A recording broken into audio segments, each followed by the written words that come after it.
I find it fascinating that Paul raises this rhetorical question immediately after setting forth his metaphor of the birth of Jacob and Esau and the preference of God for one rather than the other without a view to their works. I remember when I was a seminary student and deeply struggling over the doctrine of election, as most seminary students do. And it was just something that didn't fit with me. It didn't sit right at all to think that God dispenses his saving grace to some and not to others, and that the reason for giving some salvation and not to others doesn't rest in us, but solely in the determinate grace of God. That bothered me, because my initial response was, this just doesn't seem to be fair. And I thought, how can this be fair that God would choose to save some and not others? Now, I understood that nobody deserved salvation in the first place. And I know that if God would let the whole human race perish, he would be perfectly just so to do. And I also understood by then that the only way we could ever be saved at all was somehow by the grace of God. But I certainly didn't think it rested this heavily on the grace of God. And I thought, why would God give his grace to some people in a greater measure than he would to others? It just didn't seem fair to me. And as I struggled with it and read Edwards and the other Reformed theologians, I still wasn't convinced, and I had a little card I had on my desk in seminary, and it said this: you are required to believe and to preach what the Bible says is true, not what you would like it to say is the truth. And that put some restraints on me, because I read this passage every conceivable way, and I knew that there were people who said, well, Paul's not really talking about the election of individuals here. He's talking about the benefits of salvation that were given to the Jews rather than the Arabs, and he's talking about nations that are chosen, not individuals. That didn't persuade me for 5 minutes, because even if he were talking about nations, he illustrates it by the individuals who are at the head of that nation. So no matter how you slice it, you're still back down here wrestling with one person receiving a blessing from God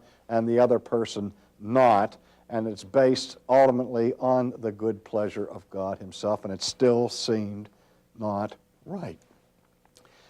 Now, I've written lots of books and I've taught lots of courses, and I know that when I set a thesis forth, that if I've done that often enough, you have enough practice that you can almost anticipate, or you can anticipate, not almost, but altogether anticipate the objections or the questions that people will immediately raise to a certain thesis.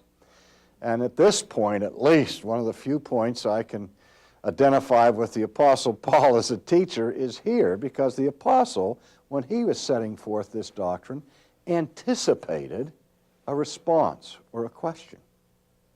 He no sooner spells out the sovereign grace that is given to Jacob over Esau, so that he stops and says, what then? Is there unrighteousness in God?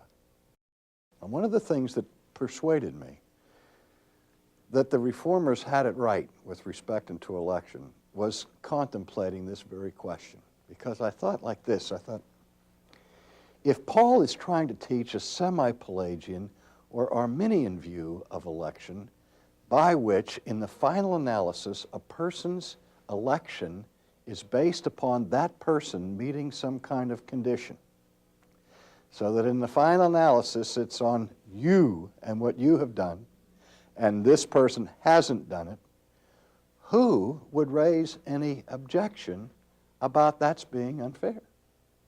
Who would possibly raise an objection about that being involving an unrighteousness in God? That would seem manifestly fair. And I'm sure that people who teach Arminianism or semi-Pelagianism and articulate their views on this matter They have certain questions that come to them all the time that they have to answer and they have to respond to just like anybody else. But I wonder how often people protest against their teaching by saying, that's not fair. I doubt if they've ever heard that. Or wait a minute, this means that God is unrighteous. But the apostle does anticipate that response. And what is the teaching that engenders that response? It is the teaching that election is unconditional.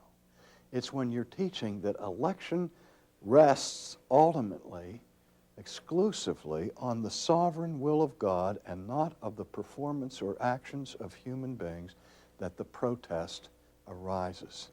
And so Paul anticipates the protest. Is there unrighteousness in God? And he answers it with the most emphatic response he can muster in the language. I prefer the translation, God forbid. Then he goes on to amplify this.